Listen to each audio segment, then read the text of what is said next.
কাল ছিল অ্যাডমিশনের লাস্ট ডেট, সেই ডেট পেরিয়ে গেছে, আজ আর অ্যাডমিশন হবে না।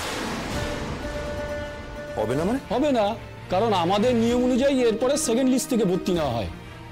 আজ আর একটু আগেই সেই স্টুডেন্টটা ভর্তি হয়ে গেছে। সেটা কি করে সম্ভব? সেটা কি করে হয়?